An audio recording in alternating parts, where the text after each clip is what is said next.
Bienvenue sur La Pépite, le podcast des passionnés de tarot qui veulent entreprendre leur vie et activer leur potentiel. Je suis Cécile, ton hôte, et chaque semaine, en solo ou en duo avec un invité inspirant, nous explorons le champ des possibles grâce au tarot et aux outils spirituels. Prêt à trouver ta pépite et à la faire rayonner? C'est parti!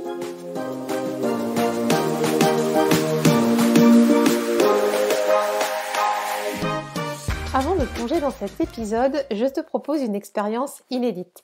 Que dirais-tu de bénéficier de 10 jours de challenge avec ton tarot pour aller explorer ta vie professionnelle, faire le bilan, identifier et dépasser tes peurs et créer ton plan d'action professionnel en 3 étapes? C'est ce que je te propose dans le challenge Tarot Vie Pro qui est offert. Tu peux le retrouver sur faltasi.fr/challenge. Je t'y attends, je te mets le lien dans les notes de l'épisode. À tout de suite! Aujourd'hui, j'ai le très grand plaisir d'accueillir Gilles Prévost-Nous, plus connu sous le nom du Tarot de Gilles sur Instagram et ses réseaux sociaux. Gilles est praticienne tarologue de Tarot de Marseille. Elle n'utilise que les arcanes majeurs pour pratiquer son art. Elle est aussi inconditionnelle des arts divinatoires, et ce qui m'intéressait en conviant Gilles à échanger avec nous aujourd'hui, c'est de voir comment elle mêle le tarot de Marseille aux arts divinatoires et au tarot de coaching. On va aussi plonger avec elle en immersion dans les accompagnements qu'elle propose à ses consultants. On va parler numérologie du tarot, thème de naissance du tarot et accompagnement de coaching. Donc tu le verras, Gilles a un parcours détonnant et elle a su se former au tarot alors que finalement sa vie ne l'y emmenait pas. Tu verras aussi comment elle combine justement cette partie divinatoire avec cette partie psychologique dans son travail. Et ce qui est très intéressant aussi avec Gilles, c'est qu'elle accueille les gens en consultation, elle pratique à distance mais aussi en cabinet, et elle va nous parler de sa façon de faire avec ses consultants. Je t'assure vraiment, cet épisode est fascinant, Gilles est passionnante. Je te souhaite une très belle écoute. Bonjour Gilles. Bonjour. Comment vas-tu? Ça va bien, merci beaucoup. Je suis très contente de t'avoir sur le podcast aujourd'hui. Alors, pour présenter ça très rapidement, en fait, Gilles, tu es une des premières avec qui j'ai connecté sur Instagram quand j'ai créé mon compte l'année dernière. Donc, un an, ça va vite et c'est très court. Mais tu es une des toutes premières tarologues que j'ai suivies. Je crois que je te l'avais jamais dit. Non, je viens d'apprendre, merci beaucoup, je suis très touchée. C'était essentiellement parce que tu étais tarologue Marseille, et puis j'adore ton univers, et donc tu es une de mes top sur mon podium depuis un an, et je suis vraiment tellement contente de te recevoir. Aujourd'hui, on va Merci beaucoup. parler, on va parler de plein de choses ensemble, et surtout toi, en fait, tu vas nous partager plein de belles choses autour du tarot, de ta pratique des arts divinatoires. Je voulais vraiment qu'on consacre un épisode à ta pratique et à la façon dont tu vis le tarot. Mais avant d'aller dans le vif du sujet, je vais te laisser te présenter. Très bien, enchantée à tous les auditeurs. Donc je suis Gilles, j'ai 36 ans au moment de cet enregistrement, encore pour 9 jours, donc j'en profite. Je suis née en Amérique du Sud, j'ai été adoptée et j'ai grandi dans une famille donc française très cartésienne, au fait, très pragmatique, où il fallait vraiment faire des études pour avoir un travail, être performant, tout ça. Tout ça pour dire que pas du tout orienté vers quelque sorte forme de spiritualité que ce soit, ou de religion, ou au sujet des arts divinatoires même, absolument pas. J'étais très éloignée de ça.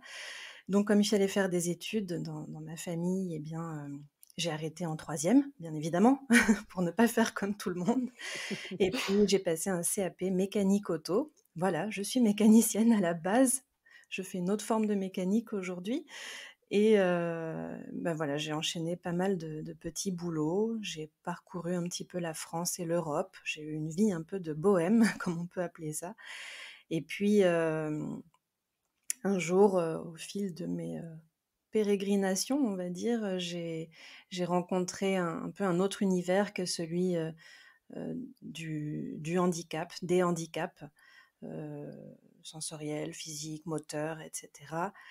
Je suis entrée par la porte de l'accompagnement à la sensualité des personnes en situation de handicap et c'est, à ce moment-là dans ma vie que j'ai rencontré, mon mari, voilà, qui a un handicap assez lourd, qui a 30 ans de plus que moi et qui dans sa jeunesse a longuement étudié l'astrologie et le tarot. Et donc ça ne me parlait absolument pas. À chaque fois qu'il m'en parlait, quand on était ensemble au début, je disais: «Astrolo quoi? Tarot quoi?» J'y connaissais vraiment absolument rien et ça ne m'intéressait pas surtout. Et comme bon nombre de personnes et j'ai bien évidemment, écouté tes autres podcasts et tes invités en parlent, hein. Je crois qu'on est nombreux dans ce cas-là à penser qu'il faut un don et j'ai appris donc par la suite, j'y viendrai, que ce n'est pas le cas. Et donc, en rencontrant mon mari il y a environ une dizaine d'années, j'ai entamé tout un parcours au fait je crois de non-violence. J'ai eu une vie où j'ai eu pas mal de violence, étant un peu plus jeune et un peu toute forme de violence et j'ai décidé d'entamer un parcours de formation en communication non violente et donc ça a apaisé beaucoup de choses en moi. J'ai rencontré aussi, la radiesthésie, je suis géobiologue également, j'ai fait une formation, je suis praticienne en soins au bol tibétain et j'ai rencontré par la suite la méditation par le bouddhisme Zen Soto et jusqu'à devenir carrément me faire ordonner, nonne bouddhiste en 2019. Voilà, donc un parcours beaucoup plus calme, un changement de vie radical par rapport à ma vie «d'avant» entre guillemets et hem et donc, j'avais toujours cette petite voix, hein, de mon mari sur le côté là qui me parlait beaucoup de tarot, d'astrologie, d'art divinatoire. Je me disais: «Mais pourquoi est-ce qu'il insiste autant?» Et un jour, on vivait en Alsace à l'époque et on a décidé de construire notre maison, vraiment le projet d'une vie, dans le sud de la France où nous vivons actuellement. Et peu de temps après notre emménagement, j'ai vu un flyer, je sais plus trop comment ça s'est passé. J'ai vu qu'il y avait un petit cours de tarot, d'initiation au tarot dans un tout petit village près de chez moi. On habite en pleine garrigue. Je me suis dit: «C'est assez improbable» et donc j'y suis allée sans grande conviction et j'aime beaucoup raconter ce week-end parce que je pense que ça aurait pu me dégoûter du tarot parce que, j'ai rencontré une femme, je pense, passionnée, hein, par son activité de tarologue, mais qui a tenté en 2 jours de nous transmettre, les arcanes majeurs et les arcanes mineurs et qui avait une vision, très, bien mal, noir-blanc, positif, négatif des cartes du tarot de Marseille et qui ne jurait en plus que par le tarot d'Oswald Wirth que bien sûr, j'ai acheté pour, ce petit week-end. Je me suis dit: «Ah bon, il faut acheter celui-là». Bon, j'ai acheté celui-là alors que je l'ai toujours dans un coin, mais j'en profite pour passer une annonce. Si quelqu'un le veut, je Mmh. l'offre volontiers. Du coup, tu ne t'en sers pas? Je ne m'en sers absolument pas et heu et je suis ressortie de ce week-end un petit peu dépitée. Je me suis dit: «C'est fou quand même que l'homme que j'aime le plus au monde, voilà, qui a cette mon mari qui a une telle sagesse, heu, qui qui qui m'accompagne au quotidien, tout comme je l'accompagne aussi». Enfin, je me disais: «C'est fou qu'il m'en parle autant» et que j'ai été aussi, presque dégoûtée, au fait, de cet art divinatoire et j'ai commencé à me renseigner sur internet. J'ai dit: «Il y a pas qu'une façon de voir les choses, je suppose» et c'est là que très vite, j'ai rencontré virtuellement celui qui deviendra mon professeur, mon mentor, Sébastien Michel, célèbre tarologue, astrologue, qui a son école de formation maintenant, son école virtuelle, en tarot et en astrologie et en géomancie. Et puis, il est basé au Canada, c'est ça, Voilà, hein? c'est ça. Il est basé au Canada et donc dès que je l'ai découvert, au fait, sur les réseaux sociaux et notamment par sa chaîne YouTube qui est extrêmement complète. C'est vraiment, une mine d'or quand on veut apprendre d'une façon très simple, au fait, les arcanes majeurs, j'insiste, du tarot de Marseille parce qu'il ne pratique qu'avec les arcanes majeurs. Donc dès que je l'ai découvert, je me suis dit: Enfin, j'ai tout de suite dans les extrêmes, moi, tout de suite.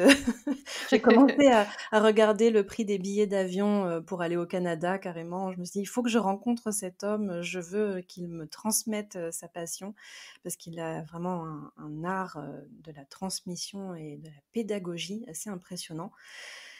Et bon, donc je l'ai contacté, c'est là qu'il m'a dit: «Non, mais je donne des cours en ligne aussi, hein, vous pouvez vous connecter, depuis la France, vous n'êtes pas obligé de venir au Canada». Il avait encore à ce moment-là, quand je l'avais contacté il y a plusieurs années, son école physique, enfin il avait un local et donc je me suis assez rapidement inscrite, à ses cours et c'est Mais là que tout a commencé. c'est là que tout a commencé et pour l'anecdote, tu m'avais raconté ça en off, tu te levais enfin les cours c'était à pas d'heure parce que c'était sur les horaires québécoises? Oui, c'est ça, tout à fait. Aujourd'hui, il a adapté ses horaires, il fait des formations pour les Européens avec des horaires, voilà, adaptés et il continue ses cours pour les Canadiens. Mais à l'époque, c'était pas le cas et dans sa classe, il y avait une vingtaine de personnes et on était à peine plus à la webcam, donc c'était somme toute un petit groupe, une petite classe. Aujourd'hui, c'est vraiment on est beaucoup, beaucoup plus nombreux et que à la webcam. Mais à l'époque donc oui, je me suis pendant 1 an à peu près formée tous les lundis de 1 heure à 3 heures du matin. Et c'est là que j'ai vu que j'ai dit: «Il y a un truc», parce que j'ai toujours eu pas mal de difficultés à aller, peut-être un peu au bout des choses ou enfin, j'ai fait plusieurs formations, hein, et puis comme je disais avant, voilà, j'ai été jusqu'à me être ordonnée nonne bouddhiste et donc j'aime bien aller au fond ou au bout des choses, mais sans que ça prenne trop, trop de temps et que ça soit trop, trop compliqué. Voilà, je suis un peu comme ça et hem et là, je me suis dit: «Waouh, il y a quelque chose qui me tient, je suis, persévérante, j'ai une ténacité, que je ne me connaissais pas forcément ou que je ne m'étais pas forcément reconnue, en tout cas» et donc ça a vraiment changé ma vie, cette découverte du tarot. Ça a pas toujours été facile dans l'apprentissage parce que c'est vrai qu'il a un apprentissage, une transmission, Sébastien Michel, même si on fait beaucoup, beaucoup de pratiques en classe. On étudie beaucoup de formes, enfin de tirages et de situations différentes. Ça reste un cours, presque un peu comme un cours magistral. Et voilà, je pense que ça peut ne pas plaire à tout le monde. Moi, c'est vraiment ce qu'il me fallait. J'avais besoin de carré, de rentrer par quelque chose de très carré, de très théorique, voire de très scolaire même, hein. Il a une école, donc c'est très scolaire, son apprentissage. Mais c'est ce qu'il me fallait pour avoir une assise, une stabilité dans ma pratique et dans ma compréhension des cartes, pour ensuite pouvoir arriver à la pratique que j'ai aujourd'hui, qui est un petit peu, alors pas tant éloigné que ça de ce qu'il nous transmet, mais où je me donne beaucoup plus de liberté parce que j'ai cette confiance de base, j'ai cette assise, ces fondations bien solides. Donc tu es arrivée au tarot par l'intermédiaire de ton mari, c'est ça? Donc pendant 10 ans, tu as cheminé sur une voie de communication non violente, de vie, non violente, enfin pour toi, pour les autres, enfin bon, tu as expérimenté plusieurs systèmes, plusieurs choses, tu viens d'en parler et donc ton mari jusque-là, il te poussait pour aller expérimenter le tarot et ma question c'était quand tu vois? Parce que je me suis dit quand même ce flyer, dans ta petite bourgade, il est quand même venu te chercher et Oui, oui, oui, c'était c'était un truc de assez fou cocasse, mais oui. et alors Sébastien Michel, je le connais un petit peu, je comprends tout à fait que tu aies été embarquée parce qu'il est incroyable. Mais tu vois, est-ce que tu peux nous partager vraiment enfin, tu es ressortie dégoûtée de ton week-end, Oui, de un ton peu. tout premier week-end? Oui, assez dépitée, oui. Ouais, dépitée, voilà, c'est le mot. Et comment à un moment donné tu te dis: «Bah, j'ai quand même envie d'essayer, ça m'appelle» enfin, c'était ton mari qui insistait ou c'était finalement tu avais envie d'aller creuser parce que tu t'es dit: «Ce que tu as expérimenté pendant 2 jours, ça ne pouvait pas être que ça»? Enfin, qu'est-ce qui s'est passé? Non, non, non, non, mon mari ne m'a pas non plus poussée comme ça, Il était étonné, oui, il était assez étonné. Quand je lui ai raconté ce que j'avais vécu pendant 2 jours avec cette personne qui voyait, voilà, comme je disais, le des lames positives, des lames négatives, voilà, cet exemple très concret, hein, qui va parler, aux tarologues, expérimentés ou débutants ou aux gens qui connaissent vaguement même le tarot. Cette personne avait, par exemple, une vision très, très, très négative d'une maison Dieu. Alors qu'aujourd'hui, maintenant que je pratique quotidiennement, elle est très belle cette maison Dieu. Donc voilà, c'était un petit peu simpliste comme ça. Et donc quand j'en ai parlé à mon mari, il était très étonné. Il me dit: «Mais c'est pas ça, c'est pas ça». Et je me suis dit: «Bon, ouais, je pense que c'est pas que ça». Donc je suis allée me renseigner, mais je suis toujours un petit peu comme ça. Quand quelque chose me titille, suscite un peu mon intérêt, un mot, une pratique de quelque chose, je vais un peu m'y intéresser. Et si ça m'intéresse pas mal, je vais aller carrément me former en général ou manger plein de livres dessus. J'aime bien aller au fond des choses, mais comme je disais avant, voilà, sans que ça soit non plus trop fastidieux. C'est pour ça que j'ai l'impression que le tarot est un peu venu me chercher parce que j'avais beaucoup, beaucoup de... Enfin, beaucoup, beaucoup. J'avais vraiment pas mal de pratiques. Je suis Moon Mother niveau 2, donc j'accompagne les femmes. J'ai eu cet apprentissage des archétypes féminins, etc. Enfin, voilà, je m'en suis un petit peu éloignée, mais c'est vraiment de très beaux moments, une très belle transmission que j'ai reçue de Miranda Gray. Je suis géobiologue, donc je sais trouver des sources, ce qui ne me sert à rien du tout dans ma vie, surtout dans le sud où c'est sec, c'est tellement sec. Donc voilà, bon, je sais pas si on me sollicitait, je pourrais trouver une source, mais j'ai pas choisi d'en faire mon métier en tout cas. Ça ne me sert pas à grand-chose. Bon, donc je sais calculer, voilà, les réseaux, les nœuds, etc. C'est passionnant aussi, c'est absolument passionnant. Mais bon, j'ai pas choisi d'en faire mon activité. Donc ça, plus une formation en radiesthésie. Donc voilà, je sais utiliser le pendule donc pour trouver sur des lieux en énergétique. Je l'utilise aujourd'hui plus dans des soins. Cette formation en praticienne au bol tibétain, etc., etc., etc. Et un jour, j'ai dit à mon mari, mais c'est pas possible, en fait. J'étais déjà auto-entrepreneur, j'avais choisi de me mettre en tant qu'auto-entrepreneur, de me déclarer en tout cas. Et, et je regardais mon site internet, je me disais, mais il y a une vingtaine d'onglets, c'est pas possible, les gens ne peuvent pas se retrouver. Ah, autre chose, je suis animatrice de yoga du rire, je fais plusieurs formations. Je suis animatrice de yoga du rire aussi et j'ai animé un petit groupe pendant plus d'1 an en Alsace.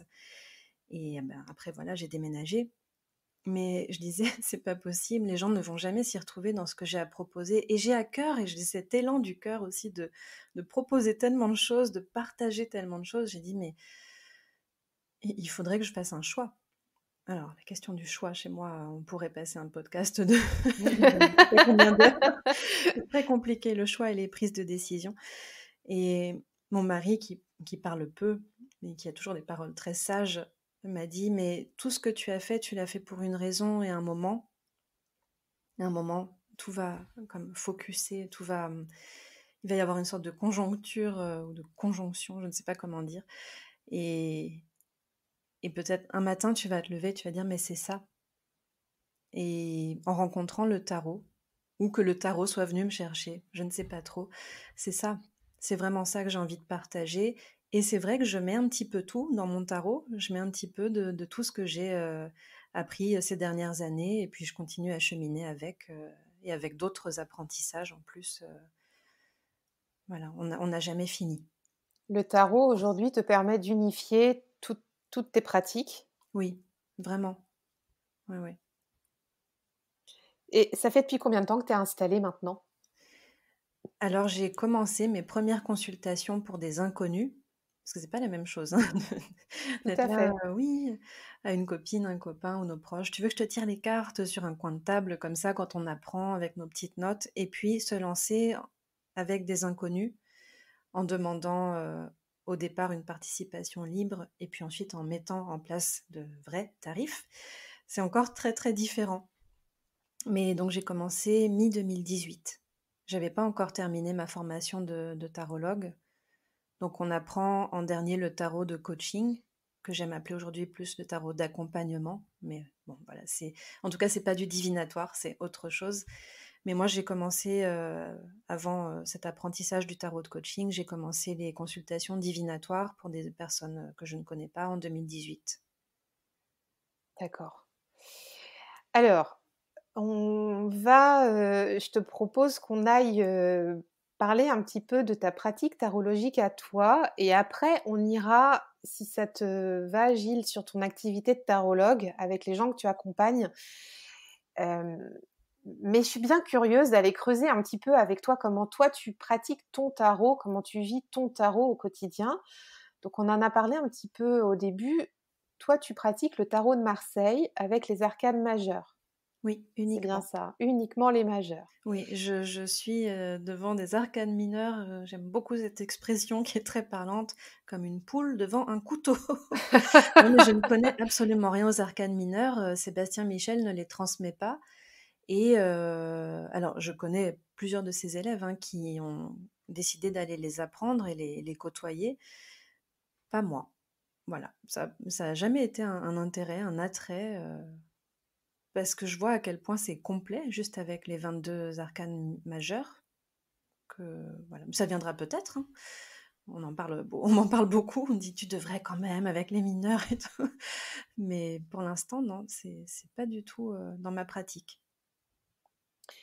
Et du tarot de Marseille pur et dur.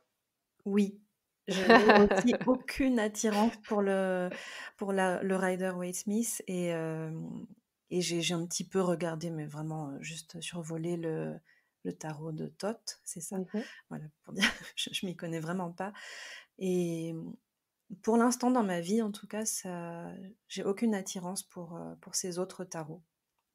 Je collectionne les tarots, donc Mmh. forcément, il y en a qui sont, avec, ma petite force en 8 et ma justice en 11, voilà, ça me perturbe toujours un peu, hein. Je mets des gommettes ou des trucs comme ça. Ah ah ouais, Je le faisais au début, aujourd'hui non, je le fais plus, j'allais te je demander prends la carte justement comme elle vient.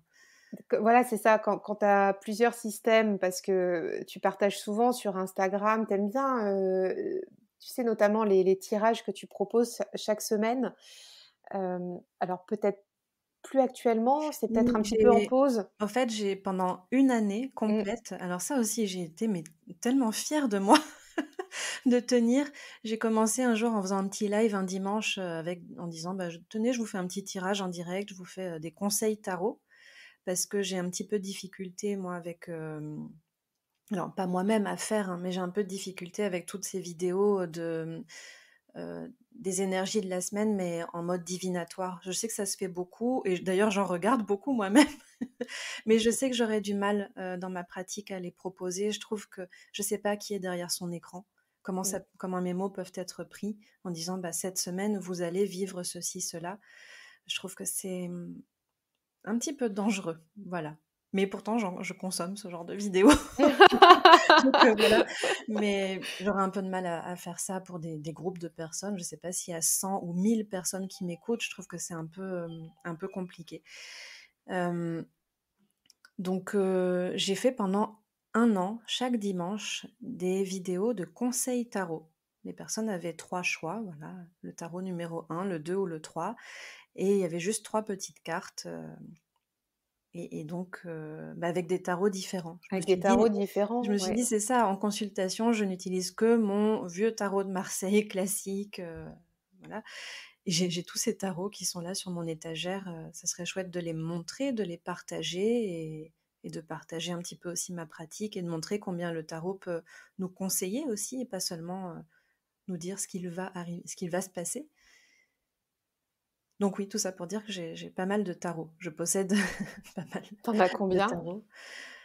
Je pense que j'en ai peut-être près d'une, oui, 80, 70, 80. Ah oui, quand même! Voilà. Oui, oui, oui, j'étais étonnée en les étalant tous il y a pas très longtemps. Je dis: «Ah mais je pensais que j'en avais peut-être une trentaine». Au fait, j'en ai bah, depuis au fait que j'ai fait ce petit étalement là sur ma table, j'en ai peut-être 100 maintenant aujourd'hui.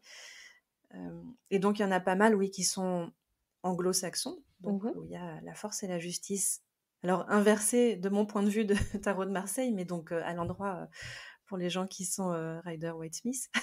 Et comment tu fais alors quand tu prends un jeu type Rider-Waite et que tu as ta justice et ta force qui sont inversées?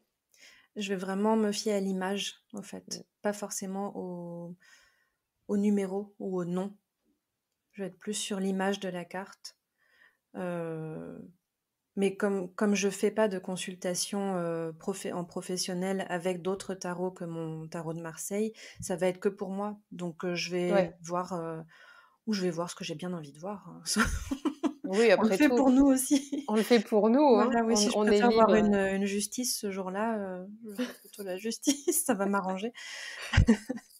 Mais tu sais, ça me chiffonne aussi, hein, cette inversion dans le système anglo-saxon. Je suis très, très attachée, au système Marseille Ouais, voilà. et à chaque fois, du coup, pareil, quand je tire avec un système anglo-saxon, bah, je suis un peu chafouin parce que je me dis: «Mince, alors en numérologie, on est comme ça» Et oui. et puis bon, j'essaie de me limiter en fait à ce qu'a bien voulu, dire l'auteur en plaçant cette justice ou cette force, Mmh. à son emplacement. Mais je peux pas m'empêcher de me dire: «Ah, Marseille, ça donnerait ça». Ah oui, c'est ça, oui, on a Ouais, en petit ouais, post-it derrière là le ouais, c'est ça. l'interprétation autre.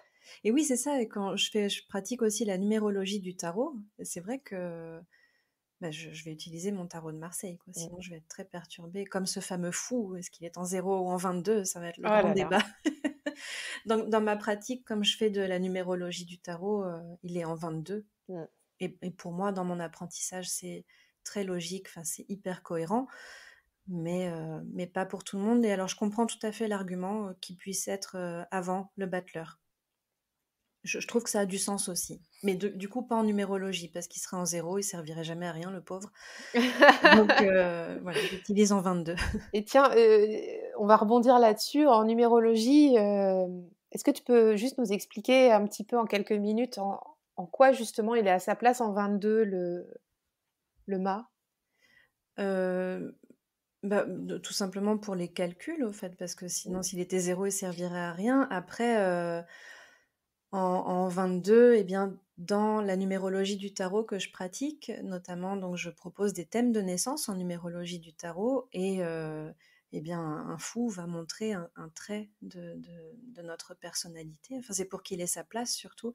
Cette numérologie du tarot a été, alors, in- inventée, je ne sais pas si c'est le mot, peut-être codifiée, on va dire, par Chris Hadar, qui est le professeur, en fait, de mon professeur, donc c'est le- le grand Manitou. Alors, et en plus, j'ai rencontré dans quelques ateliers Chris Hadar, qui en propose de façon plutôt officieuse maintenant, et c'est vraiment passionnant. C'est passionnant, ce qu'il partage sur la numérologie du tarot, et à quel point. Et je le vois, j'étais un peu sceptique quand j'ai appris la numérologie du tarot. Je me disais, mais est-ce qu'on peut mettre les gens comme ça dans des cases avec juste une date de naissance et des cartes de tarot? Alors, il ne s'agit pas de mettre, bien sûr, de nous coller des étiquettes, nous mettre dans des cases, mais je suis absolument bluffée en début de chaque consultation quand je partage à la personne face à moi son thème de naissance en numérologie du tarot, de voir à quel point la personne que je ne connais absolument pas est, est bluffée d'entendre, euh, comme je la décris, bien. Je me dis, mais c'est fou, c'est exactement moi, je fonctionne exactement comme ça. Alors, je rappelle toujours beaucoup, beaucoup, quitte à radoter, que je pense qu'on a en nous vraiment les 22 cartes du tarot. Enfin, on a encore plus que ça, bien évidemment, mais je dis à une personne qui, dans son thème de naissance, n'a pas la carte du diable, par exemple, je lui dis, j'espère que vous avez du diable en vous, que vous avez des passions, que vous êtes un épicurien, Mmh. que vous savez comme ça profiter et avoir ce feu à l'intérieur de vous. Donc, on n'est pas juste une somme de quelques cartes. Mais la numérologie du tarot est très parlante pour nous reconnecter, je trouve, à nos grandes forces, et faire attention aussi à nos petits, ce que j'appelle pas des faiblesses, mais des petits bémols. Voilà, on est humain.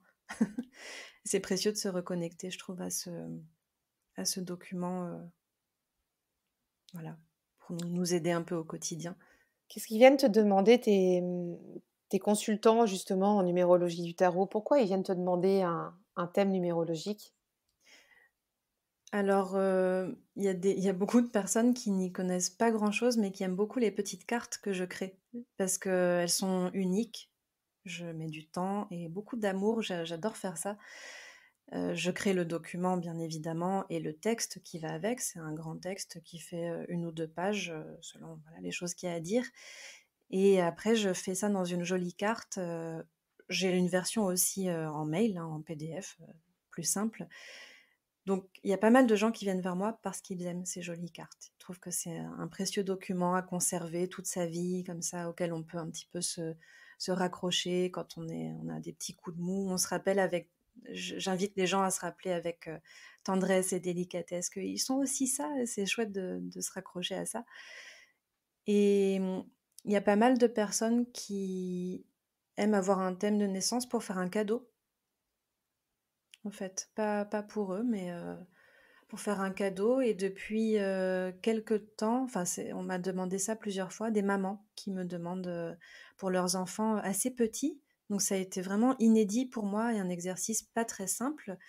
J'ai pas d'enfants, par choix. Et donc, je ne sais pas vraiment parler aux enfants. Les enfants m'adorent quand ils me voient, mais je ne sais pas trop parler aux enfants. Je me disais, est-ce que je fais un thème en parlant à l'enfant, mais ça devrait lui rester toute sa vie, ou est-ce que je m'exprime pour la maman, le papa? C'était un peu compliqué. Et finalement, la méthode que j'ai trouvée va bien. Je m'exprime pour un jeune homme, une jeune fille, mais pas d'une façon non plus infantilisante. Bon, c'est un exercice, mais ça aide beaucoup. Des parents m'ont fait des retours en me disant que ça les aidait beaucoup pour un petit peu mieux comprendre leur enfant. Comprendre que faut pas s'en faire. En fait, cet enfant, ce petit humain, qui sera après un plus grand humain, a quelque chose en lui ou en elle qui est assez solitaire comme ça, assez lunaire par exemple, sans non plus enfermer cet humain dans quelque chose, mais ça a aidé pas mal de parents à un petit peu mieux appréhender l'enfant, savoir comment lui parler peut-être, ou mieux communiquer avec son enfant. Donc ça, c'est chouette. J'ai des parents qui me demandent. Voilà. Et là, tu reboucles complètement avec la communication bienveillante dont on parlait tout à l'heure, en Oui, plus. oui, oui. Je pense que ça, c'est sûr que de faire des ponts en permanence dans ma pratique de tarot avec la communication non violente, ça, c'est très précieux pour moi. Oui, oui. Alors, je vais juste terminer quelques questions sur ta pratique tarologique à toi, puis après on ira explorer l'éventail de ton activité de tarologue, parce que ça pique ma curiosité. Mhm. Mais avant, j'ai une ou deux questions sur ta pratique. Est-ce que il y a une carte dans le jeu avec laquelle tu es très connectée et une autre avec laquelle tu l'es moins? Ah, quelle question compliquée. Du coup, j'ai beaucoup de tatouages, alors c'est absolument pas podcastique ce que je viens de dire. Voilà, j'ai plein de tatouages et j'ai fait avec la belle Eiji Dirtystein qui est à Oui! Toulouse, qui fait des rituels, tatouages et tout, que je la connais depuis longtemps, mais maintenant elle est beaucoup, beaucoup dans le tarot, elle a une galerie, enfin voilà, c'est magnifique. Et J'ai elle a illustré le tarot d'Hélène Huck. Oui aussi, oui, oui, je l'ai. Qui Ah super, Ouais, bah ouais. voilà. Et là, elle est en train au moment où on enregistre ce podcast, elle est en train de sortir son tarot aussi. J'ai vu ça Génial. sur Instagram, passer ça sur Instagram, et donc qu'elle a illustré. Et donc j'ai fait avec elle un rituel de tatouage, de tarot, tatouage. Et sur l'avant-bras droit, j'ai l'étoile, et l'avant-bras gauche, pardon, j'ai la carte de l'arcane sans nom. Alors, ce ne sont pas forcément deux cartes qui me définissent aujourd'hui. Dans ma pratique de tarologue, il y a des cartes auxquelles je suis parfois plus reliée. Mais dans ce rituel, en tout cas, et ça me parle toujours beaucoup, enfin, heureusement, c'est ancré dans ma peau, donc il vaut mieux. Et il y a souvent des gens qui me disent: «Ah, c'est pas du tout féminin d'avoir cette grande faucheuse comme ça sur tout l'avant-bras, ça fait peur, c'est pas», mais pour moi, c'est très symbolique, cette carte de l'arcane sans nom, qui est la carte de la transformation. Même si je connais pas grand-chose à l'astrologie encore aujourd'hui dans ma vie, dans ses définitions, je trouve qu'elle me fait beaucoup penser au petit scorpion que je suis, qui a cette tendance un peu à agir parfois quand on a atteint une sorte de limite, et puis une sorte de chaos comme ça qui détruit tout. Enfin bon, c'est très relié à ces processus de transformation qui, qui sont, qui sont dans ma vie, qui sont comme des étapes dans ma vie. Et puis cette carte de l'étoile qui est beaucoup plus dans la douceur avec le fait de constamment me reconnecter à l'intérieur de moi, à la douceur, la beauté que je suis, que je pourrais offrir au monde. Quels sont les talents que je pourrais offrir au monde? Et je me reconnecte très souvent à cette carte de l'étoile. Après, puisqu'on parlait des thèmes de naissance en numérologie du tarot, ma carte moteur de vie, on va dire, moi, c'est la force dans mon thème de naissance. Et voilà, quand j'en parle avec beaucoup de tendresse parce elle est formidable, cette force, elle est magique et elle est épuisante en même temps. Voilà, donc j'aime beaucoup la carte de la force. Et la carte de la justice également. Tiens donc, la force et la justice qui Ah sont... oui, ah Oui, bah oui, tiens. je me rends compte en même temps que je te parle, je n'avais jamais eu cette sorte de prise de conscience. Waouh! La carte de la justice qui est le moteur de vie de mon mari, en fait, en numérologie du tarot. Et Ah! on s'amuse beaucoup de ça, lui et moi, parce qu'il est tellement cette justice. Bien qu'ayant un handicap très lourd, il a milité toute sa vie pour plein de causes. C'est vraiment un justicier en fauteuil roulant. Et donc, ça le représente énormément.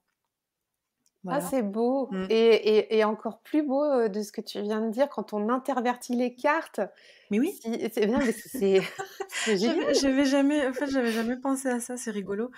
Ouais, Ah, ouais. c'est très, très rigolo. Mm. Est-ce que tu as un arcane avec lequel tu es moins à l'aise ou qui te pose plus de questions quand il revient dans tes tirages? Dans mes tirages personnels Oui, dans tes tirages ou enfin, non, personnels à en toi. consultation, ça Mmh. va parce que c'est très différent par rapport aux Mmh. personnes qui sont face à moi. Pour moi, alors il y a pas forcément une carte, précise, c'est un peu compliqué de répondre, ça va un peu dépendre, je pense, de la période dans laquelle je suis et ouais, j'ai peut-être un peu plus de difficultés avec des cartes très, un peu lunaires, bah, justement comme la lune, heu, le monde parfois. Je me rends compte, j'ai un peu de mal avec le monde. Parce que c'est très brillant, très, dans la méticuleux, perfectionniste, l'apogée, la catharsis de c'est très parfait et ça dépend aussi si je me fais un tirage divinatoire ou plutôt de conseil. Alors, si j'ai un conseil du monde, je vais être là, bon, du coup, il faut que je sois parfaite, il faut que je je vais aller vraiment à l'essentiel. Alors bon, c'est beaucoup plus subtil que ça, mais ouais, le monde, me met une sorte de pression, j'ai l'impression. Quand je l'ai dans un tirage personnel.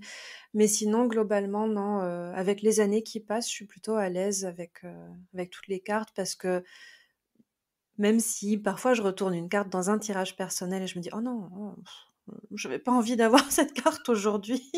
Mais le tarot, est malicieux et vient nous chercher, je trouve et voilà, j'ai toujours un petit sourire en me disant: «Bon, merci, j'en prends bonne note». Il y a des jours aussi où je dis: «Bon, laisse-moi tranquille, c'est bon, c'est pas le moment».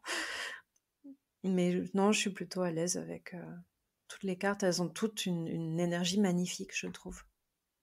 Mmh. Est-ce que tu es adepte des petits tirages ou des grands tirages?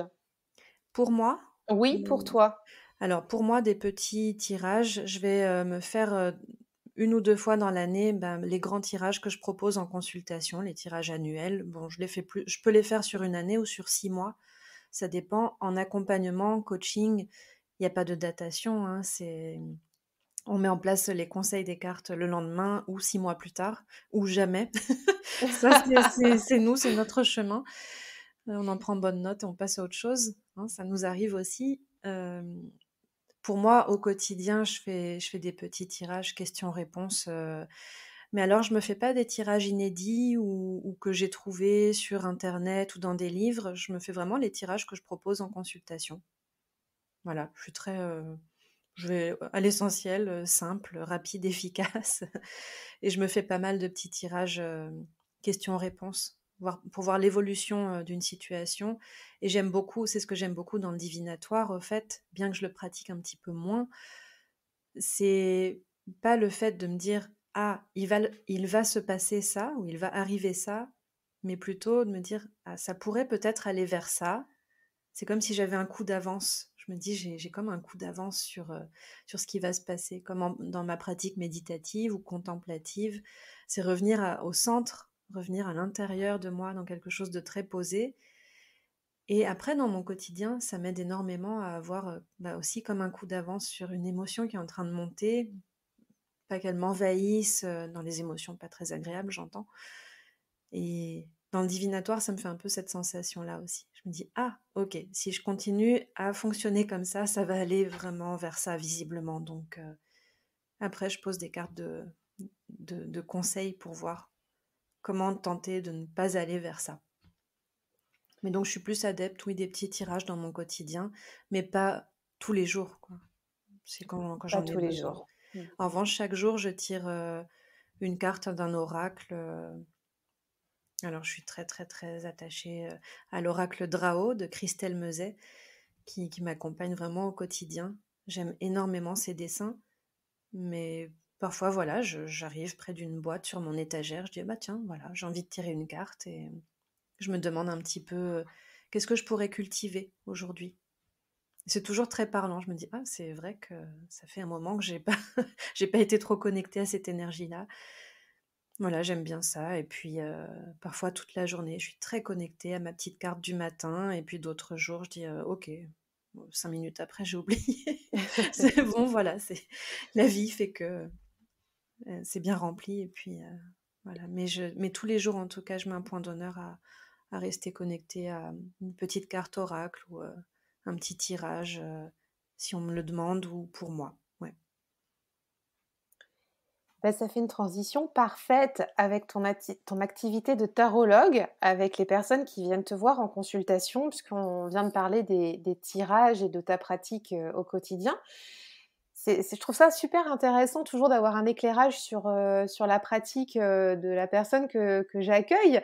Et parce que du coup, ça va aussi un peu influer peut-être la façon dont tu proposes ça à tes clients.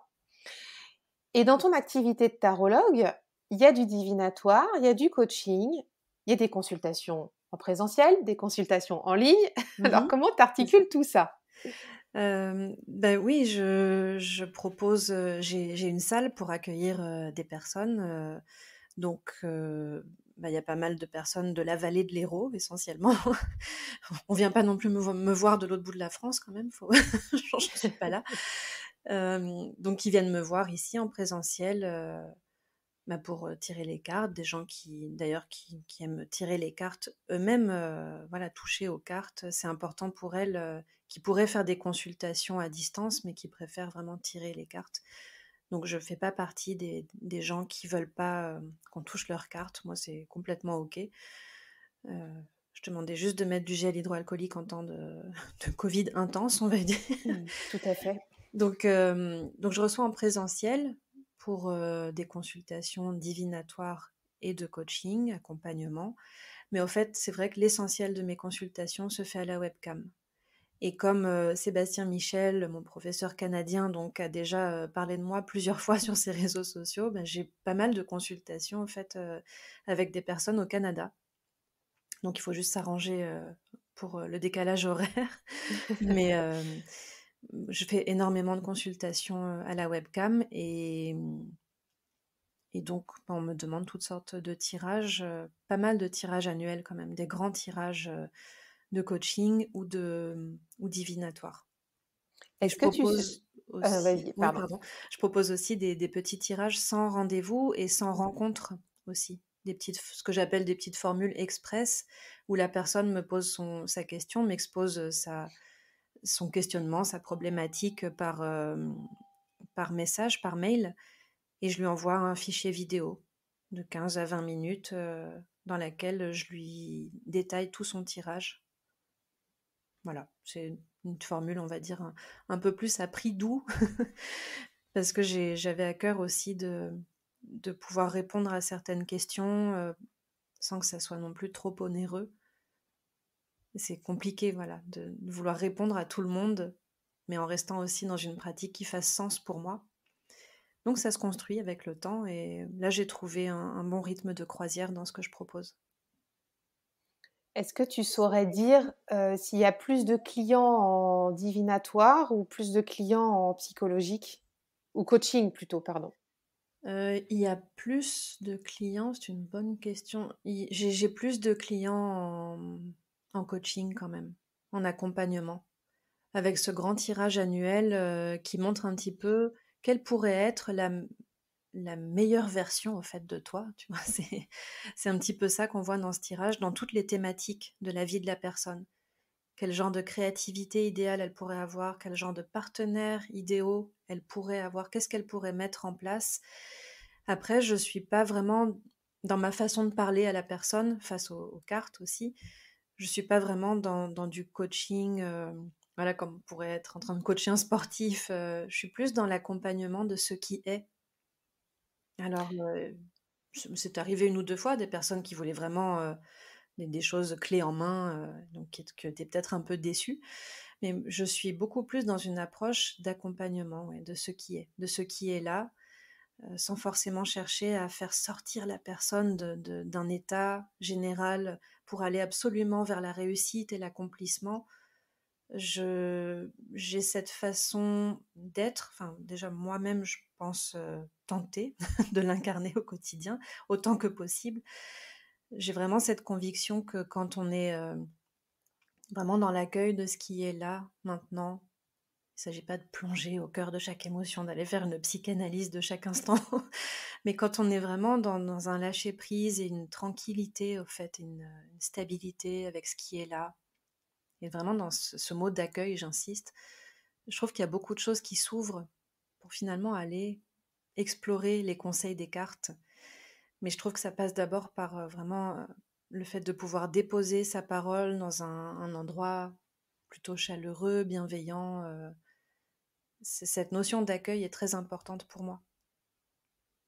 Donc en tirage de coaching annuel, déjà la première intention que tu vas poser avec le consultant, c'est de s'accueillir soi-même. Oui, oui, oui, je le formule pas forcément, voilà, verbalement comme ça, mais ça vient assez rapidement en fait. Au début de la consultation, déjà quand je partage en début de consultation le thème de naissance en numérologie du tarot, la personne voit qu'elle est un petit peu toutes ces facettes-là et je lui montre la beauté qu'elle est. Je lui dis pas: «Regardez, vous avez ces cartes-là, ça doit vraiment être compliqué pour vous au quotidien, c'est terrible». J'aime beaucoup ressortir à chaque fois toute la beauté qu'on a en nous. J'ai je ne crois pas qu'il y ait des humains, méchants, négatifs, il y a des humains qui ont un parcours qui fait que. Mais aucun terroriste ne naît, enfin aucun bébé ne naît terroriste, quoi. Donc voilà, je trouve qu'il y a du beau en chacun de nous et à travers les cartes, ça se voit beaucoup, beaucoup. Et puis j'aime bien parler toujours à chaque fois d'un petit service après-vente, quoi. Les gens peuvent me contacter toujours après les tirages et on rediscute du tirage. S'il y a des choses sur lesquelles ils veulent revenir, je suis à l'écoute sans souci. Et sur des tirages divinatoires, j'aimerais bien comprendre comment tu vis ça avec la personne qui vient te voir. Alors j'imagine que la façon dont tu vas transmettre le message des cartes n'est pas tout à fait la même qu'en tarot de coaching. Est-ce que tu peux un petit peu plus nous en parler de comment tu accompagnes justement les personnes? Alors en divinatoire, bon, j'ai remarqué avec le temps, avec la pratique que je suis complètement incapable de dire: «Il va vous arriver ça» ou déjà dans un premier temps, on fait un état des lieux de la maison, du sol au plafond, de la cave au grenier. On fait un état des lieux de la vie du consultant, dans toutes les thématiques de sa vie et c'est vraiment du descriptif. Donc je vois bien sûr si ça parle à la personne. Ce qu'il y a de magique avec le tarot et bien sûr ça vient avec la pratique, c'est j'ai vraiment réussi à me poser avec cette détente, vraiment je raconte une histoire en fonction des cartes qui sont devant moi, dans une thématique donnée, par exemple. Si ça parle pas du tout à la personne, je vois qu'elle fronce les sourcils, que bon, ça a pas l'air de lui parler, je dis: «OK, c'est OK». Je pars sur une autre histoire. Il y a pas qu'une définition d'une carte, il y a pas qu'un mot-clé. Donc il y a plusieurs définitions et je dis toujours à la personne: «On va pas s'inventer des problèmes là où il y en a pas, hein. Si ça vous parle pas, OK, on va partir peut-être sur autre chose» et ça finit toujours à un moment par parler à la personne et je fonctionne vraiment dans un échange où je tente d'ouvrir le dialogue. Ça m'est arrivé 1 ou 2 fois d'être face à une personne qui ne parle pas du tout, du tout.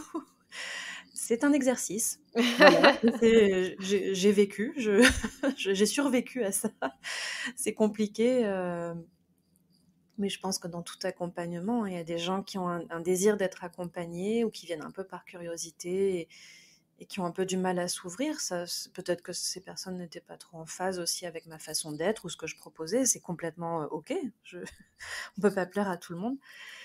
Mais voilà, après, je mets quand même une petite parenthèse sur le fait que ces 2 personnes sont revenues par la suite en me disant: «En fait, j'étais un peu dans un déni ce jour-là». Mmh. Enfin, j'ai eu une façon peut-être de leur parler qui était peut-être un petit peu trop piquante ou je sais pas, un peu trop, peut-être c'était un jour où j'étais comme ça, ce qui me ressemble pas trop, mais mais voilà, on fait un état des lieux dans ces tirages divinatoires de ce qui est et on voit ce vers quoi ça pourrait aller. Et bien que ce soit des tirages divinatoires, je peux pas m'en empêcher, quoi. Après, voilà, on est des gens intelligents, on se doute bien que si on se dirige vers ça, il faudrait peut-être arrêter de fonctionner comme ça. Ou au contraire, si on se dirige vers quelque chose de très joyeux, on se dit: «Ah mais c'est chouette, alors ce que je cultive là au quotidien, il faut que je continue». Donc voilà, c'est comme ça que je fonctionne en divinatoire, Ce qui est intéressant, c'est que tu as utilisé le conditionnel, donc rien n'est gravé dans le marbre. Tu dis non, ce jamais. vers quoi, ça pourrait aller. Oui, oui, oui. Si vous continuez à Et oui. avoir tel fonctionnement. Et quand c'est plutôt joyeux, quand le présage est plutôt joyeux, lumineux, je dis: «C'est chouette, cultivez ça». Et même quand j'ai un groupe de cartes dans ces grands tirages là où, bah, tout est un petit peu «négatif» entre guillemets, mais il y a toujours une petite part de positif. Il y a forcément une carte qui est à l'endroit, il y a toujours du beau, une petite lumière à ressortir. Même si on est en divinatoire, moi je vais dire à la personne: «Accrochez-vous à cette carte-là». Un petit battleur, ça veut dire que vous avez les capacités, ça veut dire que tout est là. Il y a juste peut-être un petit manque de confiance. Il y a les autres cartes autour, je rappelle toujours aux gens, je dis: «On est quand même face à un jeu de cartes, hein. C'est un jeu» et je trouve qu'il y a des cartes qui sont plus fortes que les autres, qui sont, voilà, ça reste un jeu et restons dans cet amusement, ce jeu, c'est le jeu de la vie aussi et voyons comment mettre un peu de légèreté là-dedans, de la beauté et toujours, essayer de ressortir un peu le positif et je suis pas forcément dans une démarche d'accompagnement voilà, de psychologie positive ou quoi que ce soit, mais il y a aussi du beau à rester avec un inconfort. Ça peut faire beaucoup de bien parfois. Donc j'essaye, voilà, d'accompagner en divinatoire ou en coaching de cette façon-là. Et depuis quelque temps, tu as, mis, d'autres, outils dans ta pratique. Au niveau des outils divinatoires, il y a plein d'outils que je ne connais pas, que j'ai découverts, sur ton compte. Est-ce que tu peux nous en parler un petit peu plus? Oui, oui, alors je suis passionnée par les arts divinatoires de façon générale, donc il en existe énormément, hein. Je pense que je suis un bébé art divinatoire. C'est, mais j'ai été très intéressée quand mon professeur Sébastien Michel s'est mis à parler sur ses réseaux sociaux de la géomancie. J'ai été très intéressée par ça. Ça fait pas mal d'années, au fait. Et à chaque fois, il essayait de créer un petit groupe pour former un groupe à la géomancie. Et à chaque fois, j'étais la seule, enfin, on était 3 et il voulait pas forcément, voilà, faire tout un cours, pour 3 personnes. Donc j'étais dans sa liste d'attente depuis hyper longtemps et là, il a enfin eu, la possibilité de former un gros groupe. Donc j'ai fait partie de cette formation et donc j'ai été, certifiée, c'est un peu bizarre de dire ça. J'ai mon petit papier, mon petit certificat en géomancie, en juin 2021, donc c'est tout récent. J'en parle pas beaucoup parce que j'ai besoin encore de pratiquer de mon côté un petit peu plus. C'est un peu complexe, c'est un art divinatoire ancestral, qu'on a beaucoup vu, en Afrique notamment et ce sont tous ces arts divinatoires qui consistaient un peu à jeter des pièces, des petits objets dans le sable et puis on voyait des choses, voilà, donc ou des coquillages et cetera Et ça se rapproche pas mal aussi dans certaines pratiques géomantiques de l'astrologie. Donc voilà, moi je connais pas vraiment, enfin je connais pas du tout même encore dans ma vie l'astrologie, j'y viendrai dans le futur. Mais c'est un petit peu complexe, mais j'ai à cœur de continuer à partager ça et surtout à pratiquer de mon côté pour le partager d'une façon qui fasse sens pour moi. Et puis en autodidacte, je ne peux pas dire que je me sois formée, mais je suis très très intéressée au Kumalak. C'est un art divinatoire ancestral qui vient du Kazakhstan et qui est vraiment passionnant parce qu'il est criant de vérité, il donne des réponses assez surprenantes qui sont, donc c'est essentiellement du divinatoire, mais je trouve qu'il est assez percutant et nous accompagne bien. Je pratique de façon personnelle, voilà, pas pour des consultations. La géomancie et le Kumalak, je peux faire des petits tirages, c'est sur mon site internet en tirage express, pas en face à face, je ferai un compte rendu à la personne.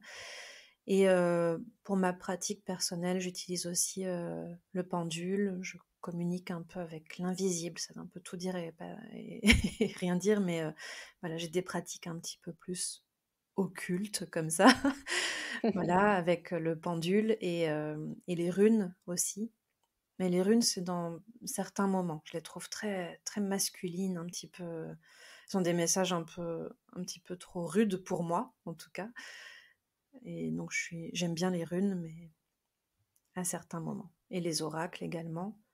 Mais dans ma pratique professionnelle, voilà. Le tarot de Marseille, arcane majeur, le Kumalak et la géomancie, essentiellement.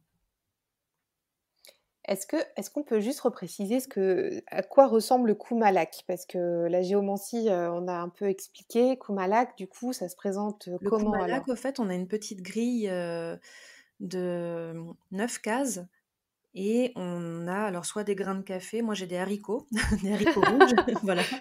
Il y a un peu plus d'une quarantaine de petits haricots rouges, au fait, et il va s'agir de former des petits tas. Et avec des petits calculs, au fait, on va mettre un certain nombre en fonction des petits tas qu'on a tirés, donc ça reste du hasard à la base. On va mettre X nombre de petits haricots dans chaque case, et à la fin, ça va former une grande figure, au fait, de Kumalak de 9 cases, avec ces petits haricots dedans. Et c'est la représentation, en fait, dit-on, dans cet art divinatoire, d'un cavalier avec la tête en haut, donc sa tête et ses yeux. Au centre, la ligne du centre va représenter son cœur et ses mains, la ligne du bas va représenter ses pieds et son cheval, et le sol sur lequel il avance. Et donc, on va parler beaucoup des éléments dans cet art divinatoire, avec le sable, l'eau, la terre, le feu, enfin plusieurs éléments comme ça. Et donc la ligne du haut avec la tête va nous parler du passé, de la situation sur laquelle on est en train de poser une question. Il y a le présent au centre et ce vers quoi on pourrait se diriger visiblement avec la ligne du bas. Et puis il y a des figures complémentaires avec certains calculs qui peuvent montrer que il y a finalement une grande nouvelle qui va arriver ou de la chance, etc. Donc je relis tout ça et je fais un petit compte rendu pour montrer un peu l'état des lieux d'une situation et ce vers quoi elle pourrait se diriger. Et je C'est trouve que c'est passionnant. vraiment passionnant. Ouais, ouais, c'est un Mm. art divinatoire passionnant.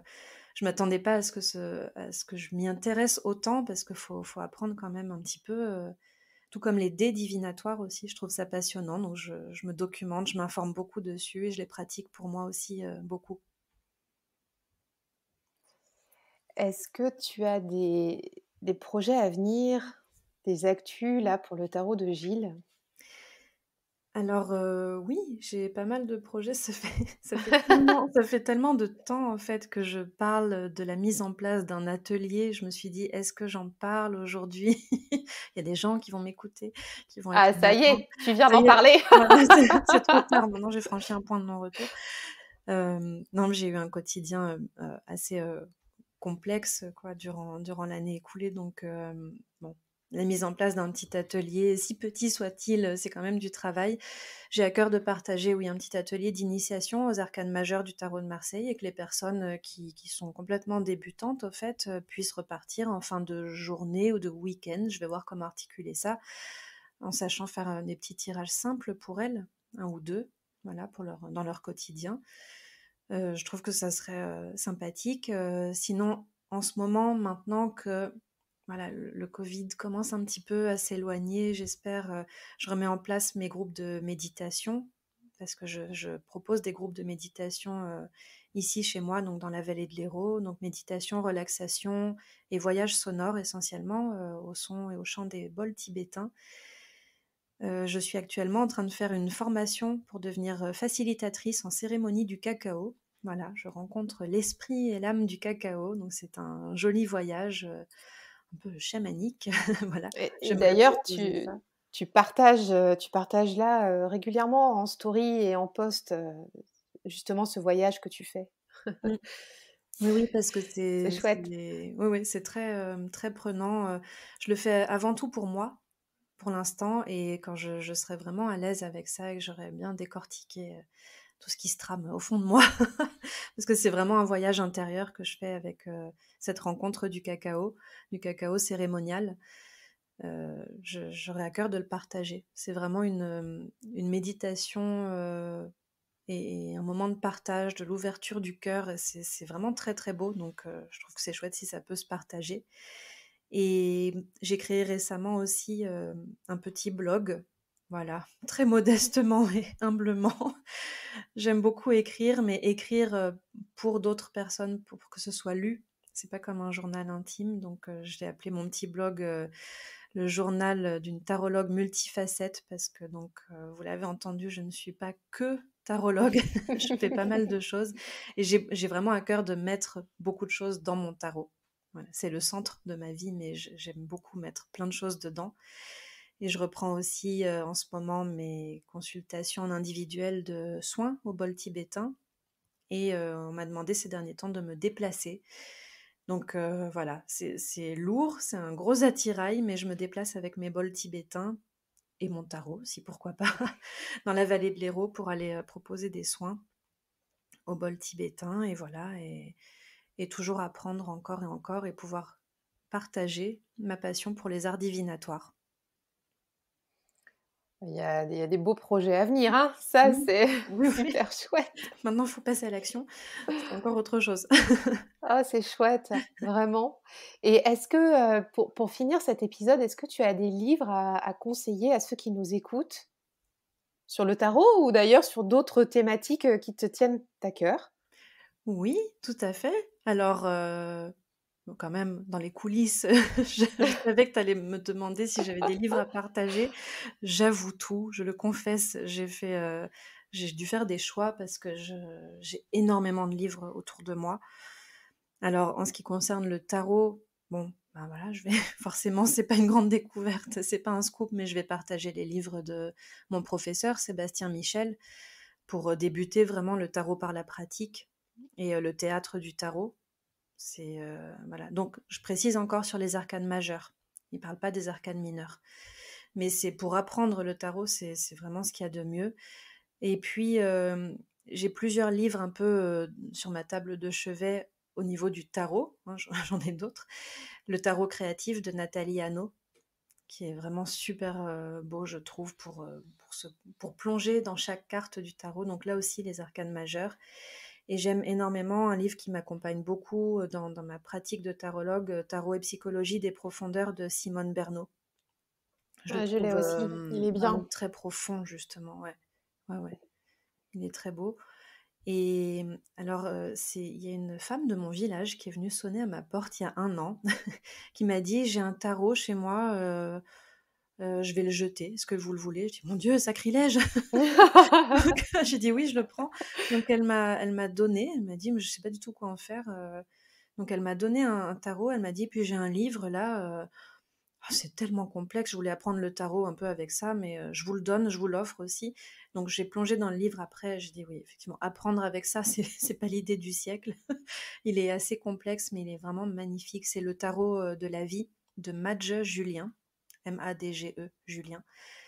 Là, il y a les majeurs et les mineurs et je trouve qu'il est très intéressant parce qu'il aborde pas mal les règles picturales des cartes du tarot de Marseille. Donc ça, je trouve que c'est un apprentissage, très intéressant.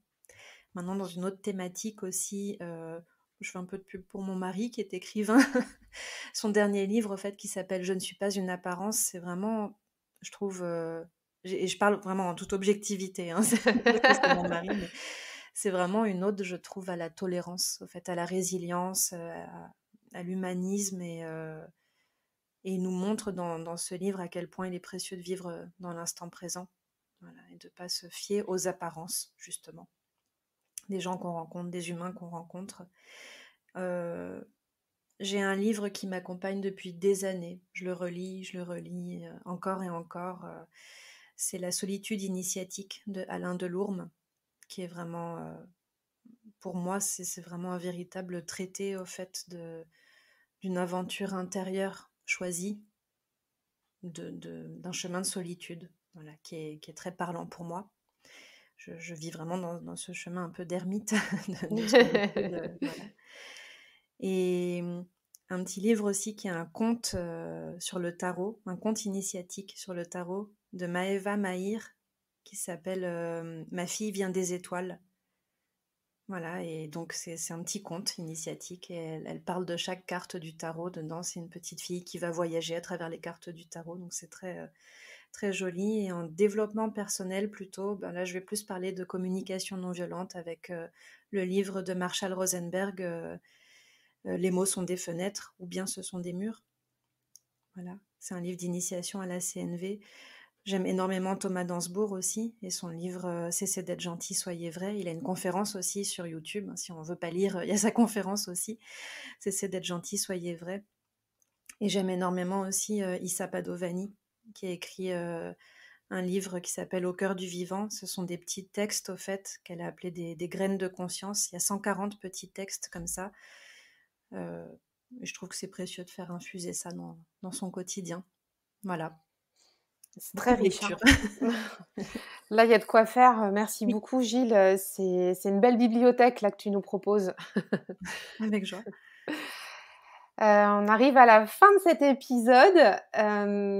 Alors, juste pour ceux qui nous écoutent, ça a été assez rock'n'roll à enregistrer parce qu'on a eu pas mal de coupures. Donc, il a fallu de coupures internet. Le réseau était pas avec nous aujourd'hui. Moi, je suis super contente et tellement contente que tu sois venue nous partager tout ça aujourd'hui, Gilles. Vraiment, encore un grand, grand, grand merci. Tout ce que tu as partagé, les références, les personnes, les auteurs, tout ça, je mettrai tous les liens en info de l'épisode. Donc, on pourra retrouver ça très facilement. Est-ce qu'on a un dernier mot de la fin pour ceux qui nous écoutent? Un immense merci à toi de ton invitation. Je suis très touchée. Et que dire d'autre? Je ne sais pas. Voilà, vivons l'instant présent et puis accueillons ce qui est. Voilà, je pense que c'est très précieux. Et ramenons beaucoup de délicatesse et de douceur dans notre vie. C'est beaucoup ce sur quoi je travaille au quotidien. C'est important. C'est tellement important et merci de le rappeler. J'ai vraiment l'impression qu'on a été pendant 1 heure dans un cocon avec toi. Moi, je me sens comme ça là. Je suis un petit peu, tu sais, sur des petits nuages là parce que Oui, j'ai une voix qui est un peu... c'est tout peut-être tout le cotonneux. monde s'est endormi. Non, c'est tout cotonneux. Ouais, ouais, ouais, ouais. Merci encore vraiment du fond du cœur, Gilles. Et Ravie, puis, merci beaucoup. ah oui, juste avant de se quitter, juste après ce mot de la fin, où est-ce qu'on peut te retrouver?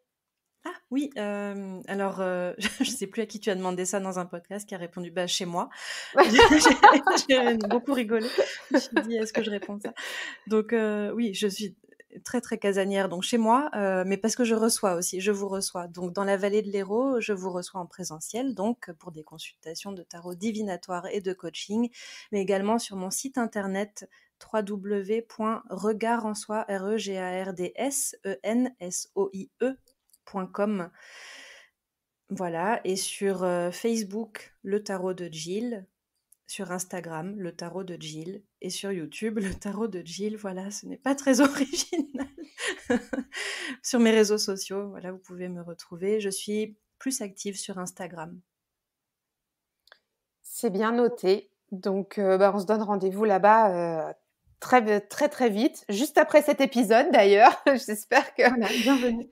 c'est une invitation à venir vers toi pour en découvrir encore plus que ce qu'on a vu aujourd'hui. Et vraiment merci du fond du cœur. Je te dis à très bientôt et bonne semaine. Merci beaucoup Cécile. Au revoir. Au revoir. Merci d'avoir écouté cet épisode. Si tu l'as aimé, je t'invite à suivre La Pépite et à mettre 5 étoiles sur Apple Podcast ou sur ton application habituelle. Tu peux aussi laisser ton témoignage, ça fait toujours plaisir. C'est grâce à toi que le podcast existe. Un grand merci et à la semaine prochaine.